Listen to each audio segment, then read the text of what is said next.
অপমান জিনিসটা পলিথিনের মতো মাটির নিচে চাপা পড়ে যায়, কিন্তু পচে না। যাকে তুমি সবচাইতে বেশি ভালোবাসবে সে তোমার স্মৃতি হয়ে থাকবে, সাথী হয়ে নয়। যে তোমার নীরবতার ভাষা বোঝে না সে কখনো তোমার চিৎকারের ভাষাও বুঝতে পারবে না।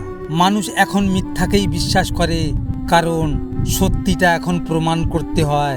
যখন অন্যকে বোঝানো মুশকিল হয়ে ওঠে তখন নিজেকে বুঝিয়ে নেওয়াটাই উত্তম।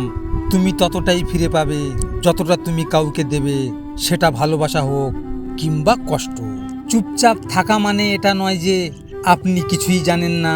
হতেও পারে আপনি এমন কিছু জানেন যেটা বোঝার মতো ক্ষমতা আপনার সামনে থাকা ব্যক্তিটারই নেই।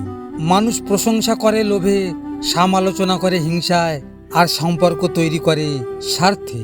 নিজেকে 2 দিন আড়াল করে দেখুন, 3 দিনের মাথায় আপনাকে কেউ মনেও রাখবে না। আসলে স্বার্থ ছাড়া কেউ কাছে আসে না। ভিডিওটি ভালো লাগলে পাশে থাকবেন, আর হ্যাঁ, নিজের খেয়াল অবশ্যই রাখবেন, কারণ এটা স্বার্থের পৃথিবী। এখানে নিজের খেয়াল নিজেকেই রাখতে হয়, অন্য কেউ রাখবে না। দেখা হচ্ছে পরের ভিডিওতে। ভালো থাকবেন, সুস্থ থাকবেন।